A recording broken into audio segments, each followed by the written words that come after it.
All right. Well, this next session here this morning is Understanding Communities in Real Time. And we've brought in a fantastic presenter today. And over the past decade, our presenter, Gina Clemmer. She and her company, New Urban Research, they've taught over 20,000 people to analyze demographic data and use geographic information systems to explore and present that data. Today, they've also recently expanded into software development, and Gina, she's set to publish the second edition of her book, The GIS 20 Essential Skills. Today, she's here to share with us how to deal with data in her presentation, Understanding Communities in Real Time. Please welcome Gina Clemmer. Thank you. Hi, everyone. Good morning. Thank you for being here. Are you guys having fun? Yeah? Are you loving, clap your hands if you're loving the Drive conference. Super fun. Me too. I've learned a lot, but what I've also really enjoyed is just kind of hanging out with my people. These are like my people. Like they talk really fast, they carry backpacks, they love Excel, they love to tweet, love Reddit, love booze, judging from last night's cocktail hour. So anyway, really enjoying it. So thank you. So today I'd like to share a little bit with you about demographic analysis. Let me pull this up. Okay, so demographic analysis. Today will be just kind of a big mishmash of really high-level stuff and low-level stuff. People are in the audience from wherever, but what I'd like to sort of generally cover is how to get really current demographic analysis for all communities across the US at all different levels, so state level, county level, city level, neighborhood level, and there's lots of demographic information available now, but what I'd like to do is kind of show you how to get that stuff, but also generally talk about how to do demographic analysis, how to read demographic analysis, so even if you're not the person who actually would be doing it, if something comes across your desk, then you kind of know those questions to ask related to demographic analysis. So with that, we'll go ahead and get started. So there's lots of resources out there these days. This presentation, I have about 45 minutes, so I'm going to really focus our attention on the American Community Survey. The American Community Survey is a product of the Census Bureau, and really, in today's times, it offers us the best resource because it has the most variables available at the lowest level geographies, meaning all the way down to kind of the neighborhood level and really in almost real time. So the data is current as of 2011 and it's updated every single year. So there's lots of resources out there for all sorts of demographic information, more so now than ever, but I really am going to focus our attention today on the American Community Survey. So some questions to ask when you're looking at demographic information is how current is that data? So the more current, the better, obviously. Also, what geography am I interested in? So are you interested in focusing your analysis at the city level, for example, or are you really interested in kind of looking sub-city? So that would be like zip codes, census tracts, or even lower level geography than that. And also, how accurate is the information is super important. So we're going to kind of, with those three things in mind, talk a little bit about the census and the American Community Survey. So the census, our last census was in 2010, and the census is actually a census of housing and population. So what we're kind of focused on today is the population variables, but it actually is two censuses, one which keeps track of our physical housing stock, and secondarily that keeps track of demographic characteristics of our population. We're actually constitutionally mandated to do a census every 10 years. The basic point of the census is to get a general count of the population because we have a representative form of government where House of Representative seats are reallocated based on population distributions. So what we legally have to do is actually do just a count of the population. But as our society grows, the world gets a little bit smaller, people want to know what's going on with our communities for all sorts of reasons. So we do the census just to get a basic population count, but also lots of other people use all the really rich data that comes out of what is now the American Community Survey, it used to be the census long form, to analyze communities. So this information is available all the way up to from the national level down to the physical block level. So let's talk just a moment here about census geography, because this is gonna come up again, so we'll just talk about it now. So census geography is such that one of the primary units of analysis are at the county level. So let's think of states, and then we have counties that are nested within states, and then we have census tracts. Now, census tracts are super important. Census tracts, the official definition is they're fixed in population between 1 and 8,000 people. On average, they're about 4,000 people, just to give you some sense of scale. So census tracts are much smaller than zip codes, for example. So census tracts are nested within counties. And then we have two other lower level geographies, which are block groups. Block groups are about 1,000 people in size. And then we have actual physical city blocks. So blocks are about 100 people in size. So these are nicely nested within each other. And these are the core census geographies, the analytical areas, geographical areas that most people would use for analysis in their community.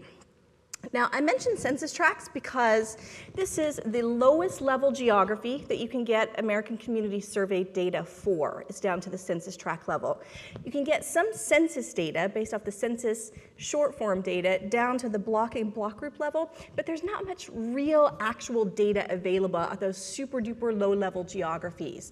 So the census tracts really have it going on. They have the most amount of variables at the lowest level geography. So every single year through the American Community Survey, we're able to get updated demographic information down to the census tract level.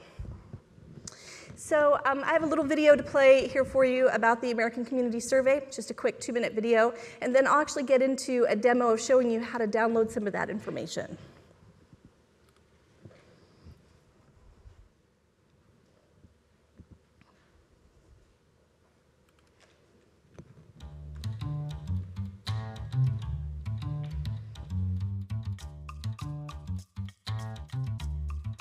Over the course of 1 year, our nation can experience dynamic changes, and there are many ways to measure changes in a vibrant nation like ours. By collecting information on our population, geography, and economy. The American Community Survey shows us who we are and how we're changing.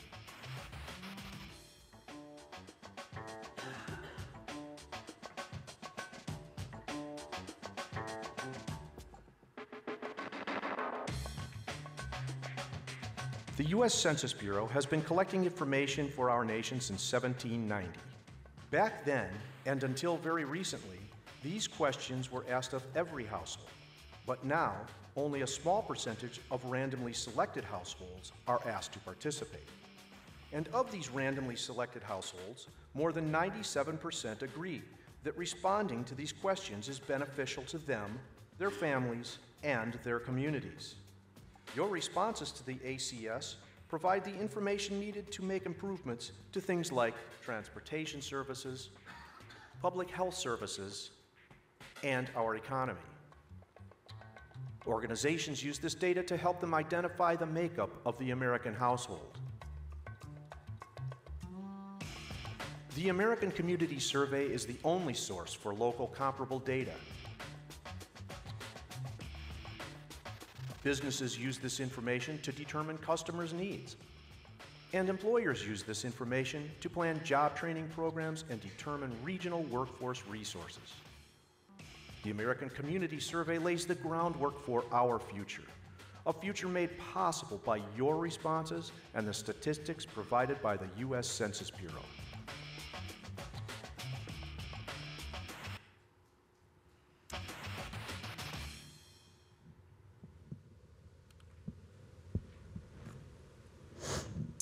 So the American Community Survey. So what happened with the ACS? So previously we had always had a census short form and a census long form. And much of that really rich variable information on income, poverty, unemployment rates, all of that stuff really came from the census long form. And that had been going on for many decades. And beginning in 1996, the ACS was introduced as a pilot project. And then with the new 2010 census, actually the census long form was replaced by the American Community Survey. So we actually no longer have a census long form. We have the short form, which has 10 basic questions, and all households in the US get that short form. And then we also have the American Community Survey, which goes out to about 3.5 million households per year. Different households each year. And so what the Census Bureau realized is through the magic of statistics, they could take a much smaller sample size than they had been taking before. And also with a dedicated staff, so instead of just hiring volunteers to do follow-up for the census information, they actually have ACS dedicated professional volunteers that's their whole job, is just to go out and collect that data. So with the much smaller sample size and a more dedicated workforce to following up with that information, they're actually able to replicate the same type of data that was collected in the census long form with a much smaller sample size and give that data to us every single year instead of every 10 years, which is pretty revolutionary if you think about it. Anyone like prior to 2005 who needed census data would have to go and get kind of those big books from the library and look up things like in an actual book. And nowadays, everything with just a few mouse clicks, you're able to download that data and see how communities change every single year. So that's pretty revolutionary. So the ACS, I don't know if everyone got the handout, but there is a handout which is the actual American Community Survey form. And I find that the best way to figure out what is included in this data set is to actually look at the questions that were asked. So if you see the first, really this on the second page here, we have some basic information. So this is essentially how many people live in this household, what are their races and ethnicities, what are their ages, and then we get into some things. If you're looking on page 3 here where it says person 4, you can look at, see how people are kind of related to each other. And this is where you can start to get the sense that, you know, this is not just kind of real basic information we're asking. How people live together, is this your biological son, adopted son, stepson, son-in-law, for example, a roomer, boarder, housemate. And this is just one out of about 40 questions that are asked on the ACS. So we get into lots of detailed racial information, and again, lots of income, unemployment, educational attainment data. So I find that a lot of times I think to myself, well, I wonder if this was, you know, asked in the ACS, if this type of data was covered, and a great place to know that is to actually look at the questions. If it's on this questionnaire, it was asked, and you can extract the data down to the census tract level, which is pretty cool. So I want to show you how to do that. So the American Community Survey, as I mentioned, is a part of the Census Bureau.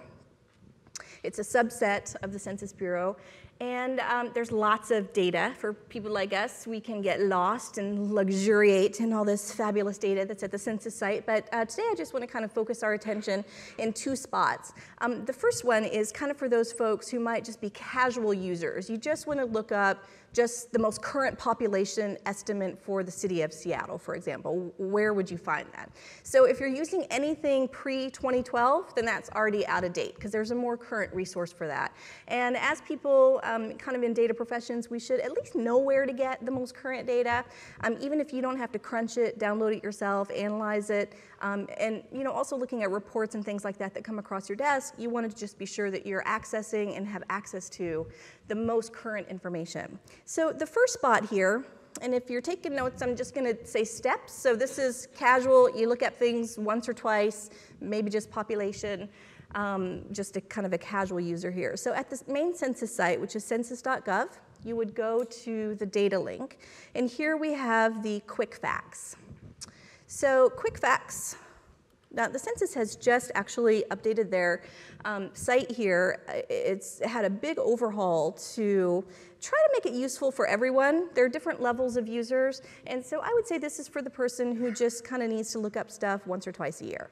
So here we can go to quick facts. We're in the state of Washington, so we'll go to Washington and just look at some of this information that comes up. So here, I'm going to make this just a little bit larger so we can see it a little bit better, hopefully. So here then, we can see the current population estimate for 2012, and this is, again, just for the state of Washington. Here then, we can look and see that we have 2011 data, 2010 data. So that's kind of a nice point of comparison.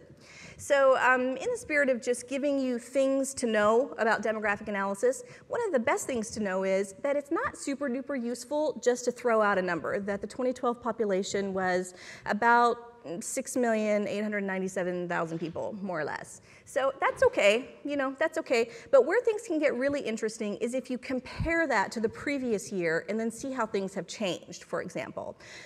So here we could do that with 2011, or if we looked at 2010 data. So in terms of just general data analysis and demographic analysis specifically, it's much more interesting to give someone kind of temporal information or change over time in addition to just throwing out that one factoid. So if we were doing that, what we could do, I've already copied and pasted these numbers over here into Excel. And here's a little formula. So the formula to derive what that change has been would be new minus old divided by old multiplied by 100. Many people probably already know that formula, but if you don't, hopefully you can learn something new. So here's the new year minus the old year divided by the old year. And we can see then that the population change from 2010 to 2012 for the state of Washington has been 2.6%. Okay, so that's cool, that's interesting. Now that's a little bit more interesting than just giving the number. Now what we can do is actually compare that to a baseline. So since we're looking at the state level, we want to compare it perhaps to the next highest geography, which would be the US.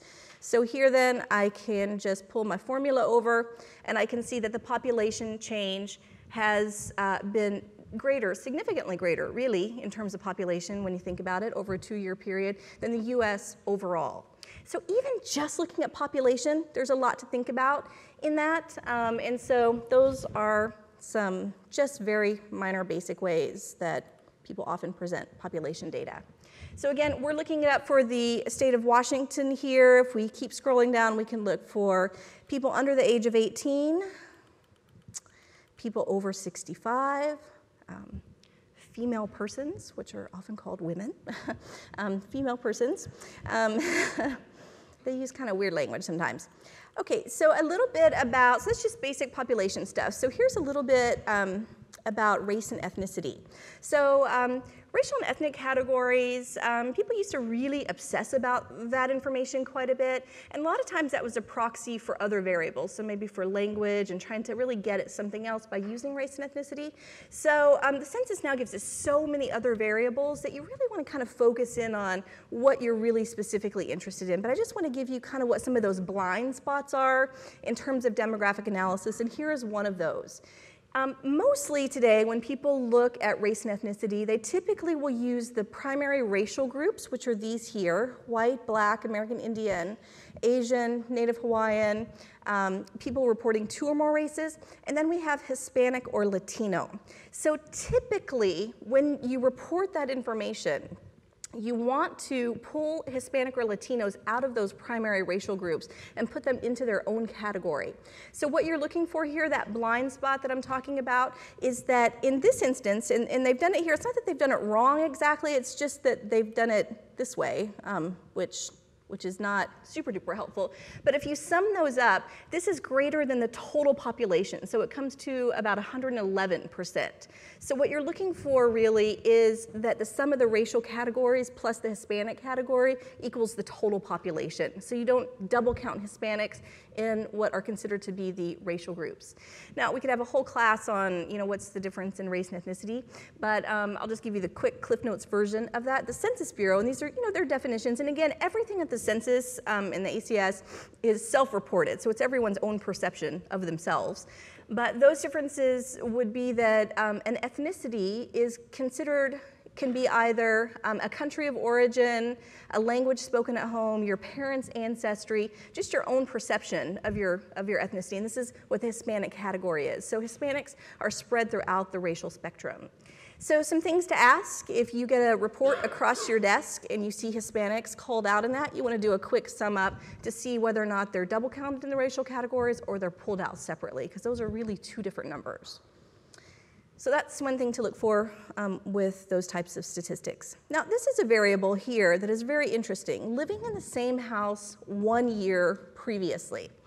So this actually in the ACS goes down to, and if you weren't living in the same house, were you living in a different county? Were you living in a different state? Were you living in a different country? And what this variable actually represents is transition. So we can see, for example, if this comes back and we see something like 87% of the people in this census tract were living here 1 year previously, then we know that 13% were not living there 1 year previously. You can use the ACS then to drill down and see if those people came from other states or other counties. These would be considered like newcomers to an area. And one way that I've seen this variable used successfully is analyzing gentrification. So gentrification in a city and how neighborhoods are changing in transition. So that's a super useful one. Foreign-born population, language other than English spoken at home, high school graduate or higher, bachelor's degree or higher. These are a whole bunch of sort of housing related variables and information related to businesses. So again, this is just the state level. We can go down to the county level, or if we were looking at, for example, just wanted to look up the most current information for the city of Seattle, then we can do that. And it's all sort of presented just really quickly. Now, you see now that we've dropped down to a lower level geography, then the most current population estimate changes to 2011. Okay, so you just have to be sure that you're looking at, you know, those things that we talked about already, the currency of the data, the geography of the data. Those two things are always interrelated. Okay, this is more for the casual user, the person who might just want to jump on and get a few quick facts about things for a report that they're trying to get out the door.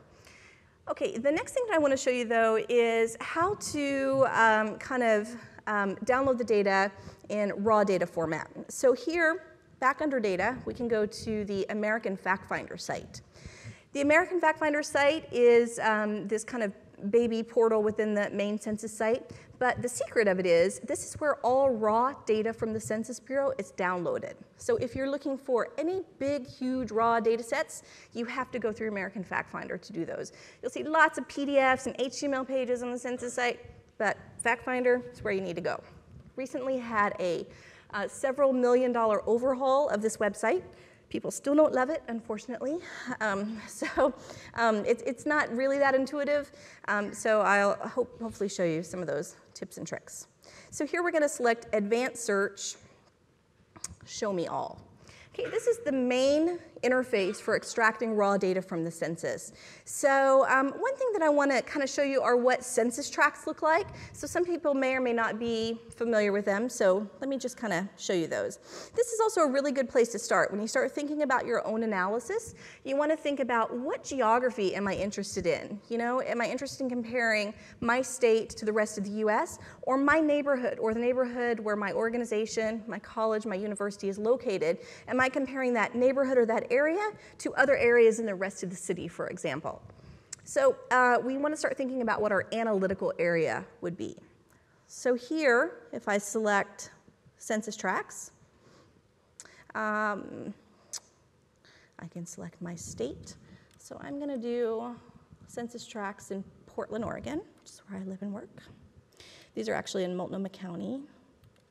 So the way that this whole interface always works is you have to drill down to the lower level geography. So it's prompting me to do that here. I can select those tracks, add them to my selection, and you notice now that they're cataloged up here in the upper left-hand corner. Okay, if I want to look at a map of census tracts for Multnomah County, the census has this handy-dandy little mapping feature built in, which is actually very, very nice. I'm going to show you a few things here.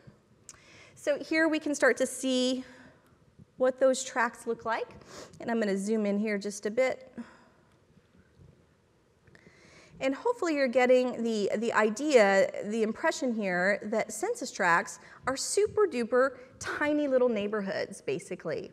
And so again, this is the most micro level that you can go down in terms of your analysis. So the trend really these days is, instead of blanketing a whole city with your materials and your outreach and your fundraising efforts, is to really focus in on a few key geographic areas. That helps you to marshal your resources really more targeted. So we can do that based on income, for example. We could do that for folks who are at universities, for maybe census tracts that have the highest proportion of high school seniors, for example. You might want to focus in on those areas. So it depends on what your own kind of target metrics are, but we can look at some of those. But I want to give you this idea that census tracts, super duper cool, great for local level analysis. Okay, so the next thing that I need to kind of figure out here would be, I've already selected my geography, so now I need to start thinking about what type of information that I want to query out. Well, here's where I want to give you the Cliff Notes version. So there's a whole bunch of data tables here. The Census Bureau has actually already thought this out for you. It's just not super apparent. So what they give you here are 4 tables that encompass almost all of the ACS variables within these 4 tables.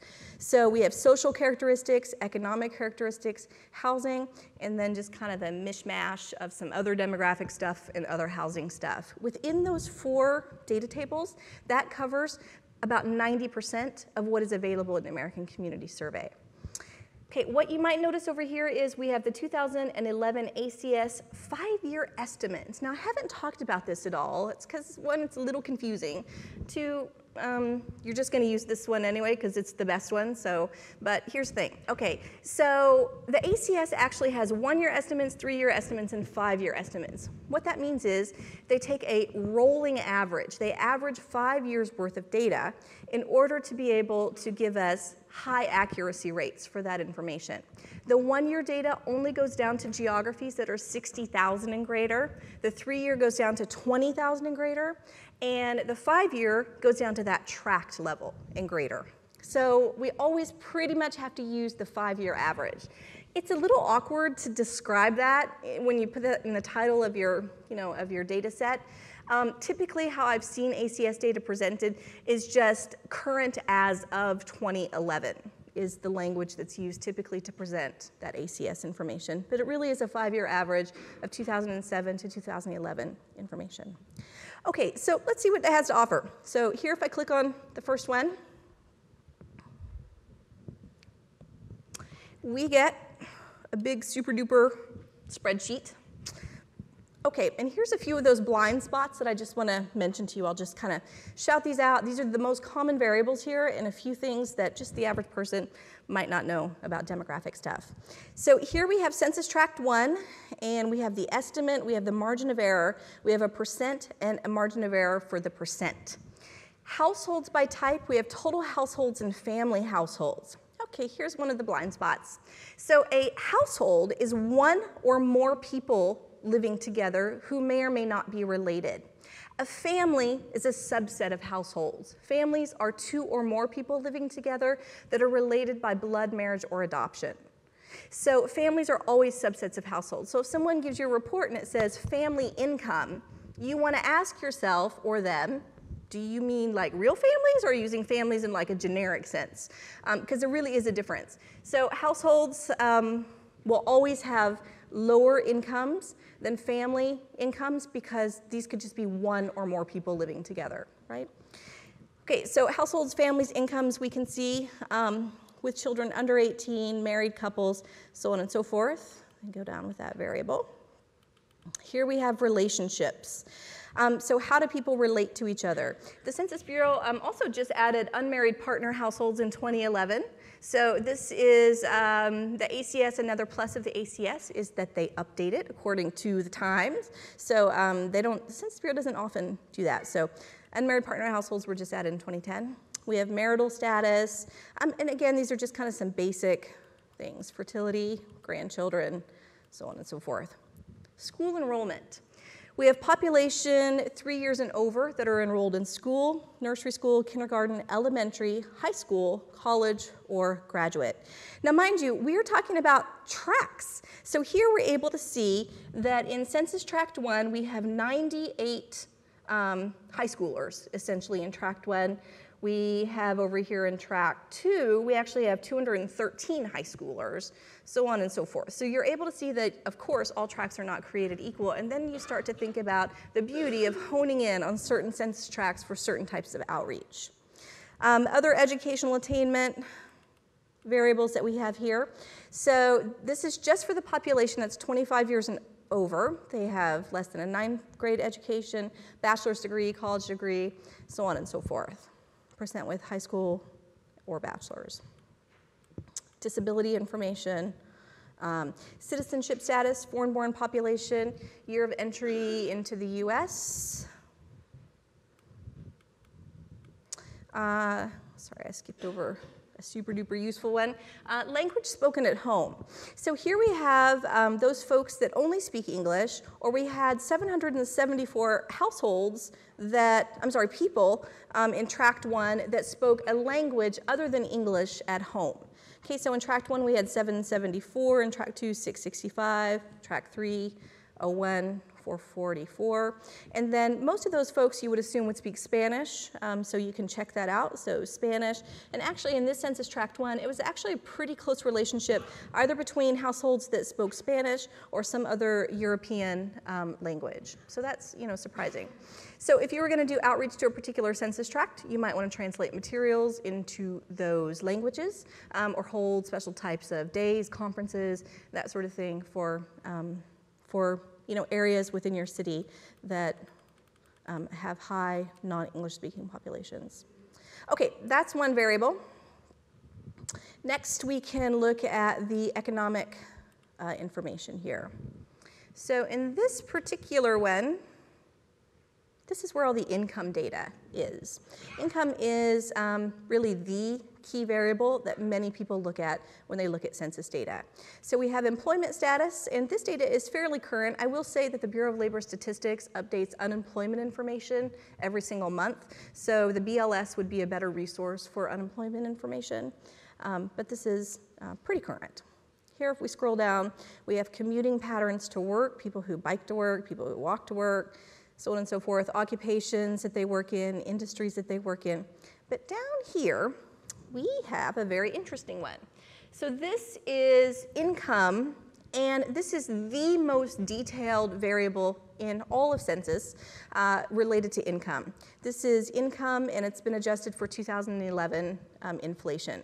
So you could see in Census Tract 1, for example, how many people earned between $25,000 and about $35,000. So there were 312 people that fell within that range. I'm sorry, I keep saying people. These are actually households that fell within that range. So if you were looking to do some sort of fundraising, for example, you might want to focus on areas that had a high percentage of populations that earn, let's say, over $100,000. So in this particular one, if we were looking at this example, between $100,000 and $150,000 in Tract 2, we had 473 people. In Tract 3, we had 207 people that earned that. So there's quite a difference between those. Now, one of the interesting things, though, that I'm seeing here is that if I look down, I can see there's median household income. And for that Tract 2, these folks earned about $40,000 just for the median income for that Tract 2. But in this one, the median income was about $45,000, a little bit higher. So that's weird because over here in Tract 2, we see that these people had way more people that earned between $100,000 and $150,000. So you would think that the median income would just be higher. Well, actually, if you look at Tract 2, you see that they had a lot more people that actually would be considered more lower income folks. So Tract 2 is really bifurcated where you have very low income folks and very high income folks. Tract 3, on the other hand, has a much more equal distribution of income. So if you were actually looking to do targeted fundraising, I would say it would be better to go to Tract 3.01 because you have a better chance of hitting a higher income household than you do if you were just looking at Census Tract 2.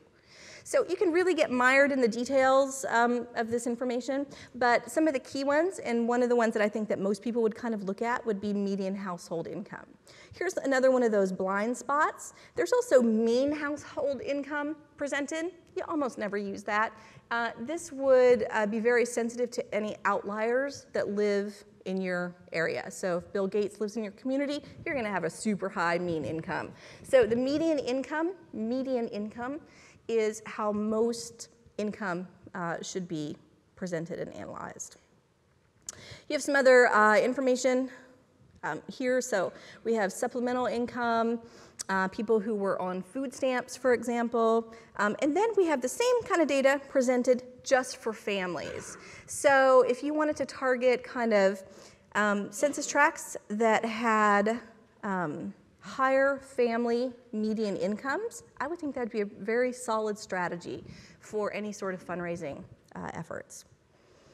So there's health insurance coverage information is only available at the state level. This is a recent addition to the American Community Survey, but we can get all sorts of information on who has health insurance and who doesn't.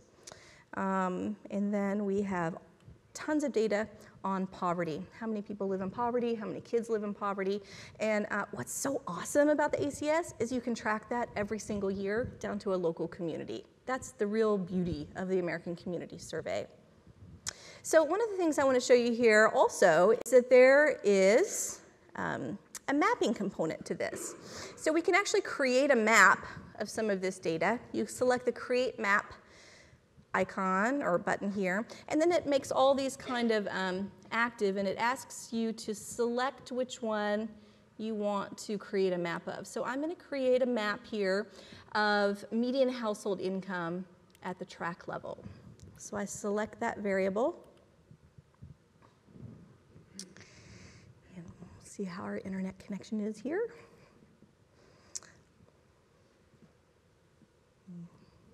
It's making it.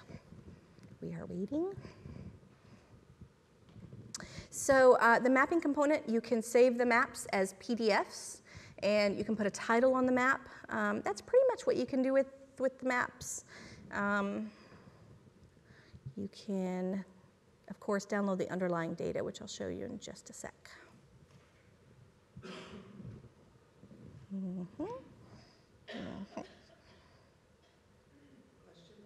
Yes, of course. So you're talking about how you can use this to target. How do you translate a track into mailing codes?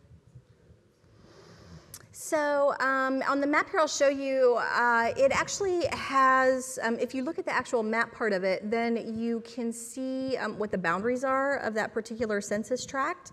You can also overlay zip codes on top of it, so if you wanted to focus on that. The real issue is that zip codes can be really big, but tracts can be really small. So I'm not sure, I mean, you could geocode your mailing list and then query out those that fall within that census tract. That would probably be how to approach it if you have someone who can geocode. Okay, so we get the list, or we get the map, and we can zoom in here and we can start to see a few things. So again, this is for Portland, and I need to move my map up. There's a little bit of flexibility built into the mapping capability here of this site, and so some of that has to do with the colors. You can change the colors. Right now they're kind of semi-transparent, and you can change the colors. It actually is a pretty sophisticated kind of mapping component to it. And so I would say for income here, you could easily go to just 3 interval ranges. You can change the income like maybe to red. So if we select one of these other ones up here and select go, then it's going to change that distribution. It also breaks the intervals at what it calls natural breaks, and natural breaks are where there are breakpoints in the data set. You actually have the option here to manually break them, so as user defined. So if you wanted to map out those tracts that had, so here we could do to, let's say, 50,000 and 100,000. And then we can change our intervals and say go. And now we've created what the distribution looks like.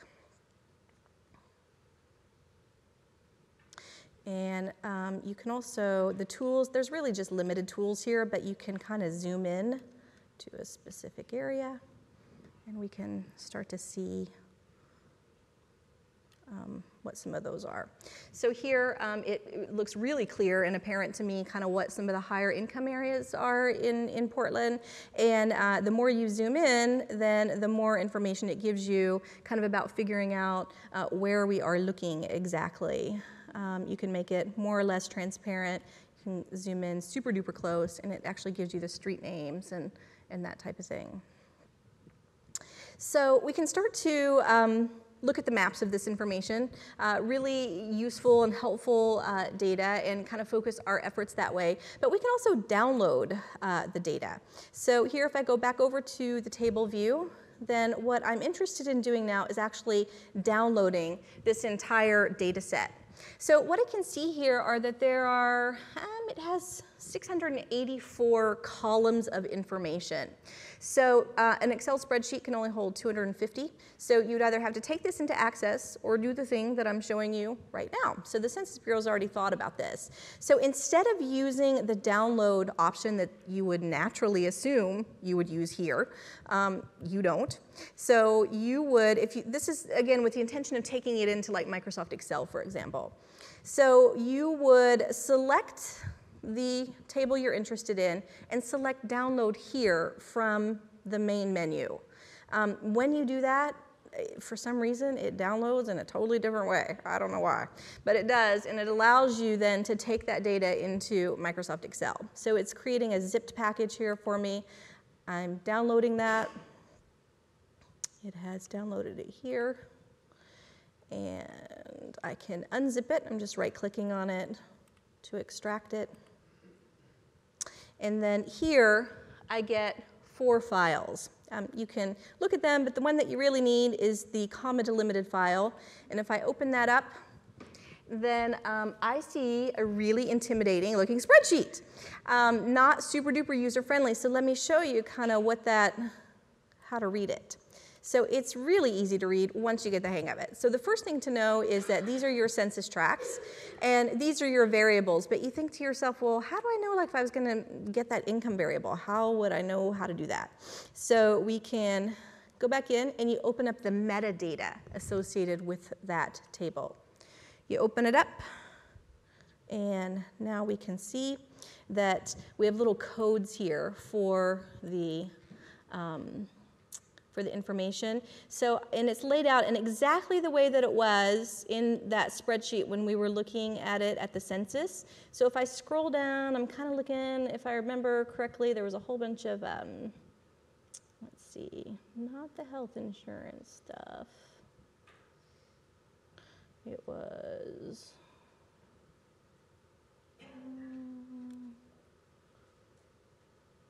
that particular variable.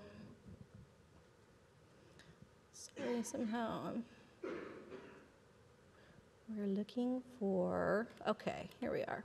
So we had these income ranges kind of broken down here, and underneath that was the median income one. So you kind of do just sort of have to look through it a little bit. It's not super duper easy this way. There we are, median household income. So income benefits in 2011, median household income. Yep.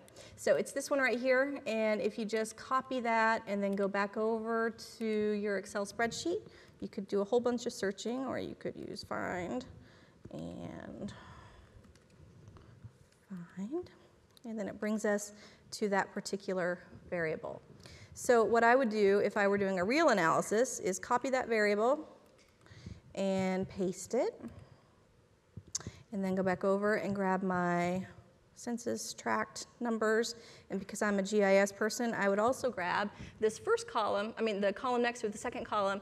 This is the FIPS code, F-I-P-S. It's a federal ID for every parcel of land, and it's what you would need to bring this information into a GIS and create that data. So you can copy it there. and bring it back. And then, whoops, we want to copy this data. And there we go. And now I have that. So just because I'm curious this way, I might say to myself, I wonder what the highest median income tract was in Portland, Oregon. So here I can sort the data then, and we get one. This one has no population in it, so that's why there's no information. But here then I can start to think of these perhaps as my target areas. So census tracts that maybe had greater than 90,000 median income in Portland, Oregon could be areas then that I might target my outreach towards. So if I were super enterprising, I could go over to the map and look up those census tracts and that sort of thing. So I think that I'm going to end there. That's just kind of the basic gist of it. Downloading just one or two numbers here or there, or downloading the whole spreadsheet, and kind of targeting your focus to specific areas. So I think we have just one or two more minutes, maybe time for one question. Any questions? Yes? How can you sort of normalize the data? So a household income in Seattle of $75,000 would have less disposable income than a household in Ames, Iowa, for example. Do you have a way to say what the relative Yes. sense of affluence of those people are? Yes, I do. So basically what you would do is you need to create a baseline of normalcy. What is normal for this area? So if it is going to be, if you're looking at Seattle specifically, your baseline would be your whole state, the whole state of Washington. You would figure out what is normal for the state of Washington, what is normal for the state of Iowa, and then you've established two separate baselines. You are then gauging against those baselines independently. So that's the key way to do it. So basically, you could say if it's, the baseline for the state of Washington is 50,000, and this tract makes 80,000 in the state of Washington, that's pretty high income. And if it makes 80,000 in the state of Iowa, where the median income is 30,000, that's really high income over there, for example. You could even create your own sort of identifiers to say super duper high income, that sort of thing, if you did for all the tracts for the whole US, for example. So thank you. All right, thank you very much. I appreciate it. Bye.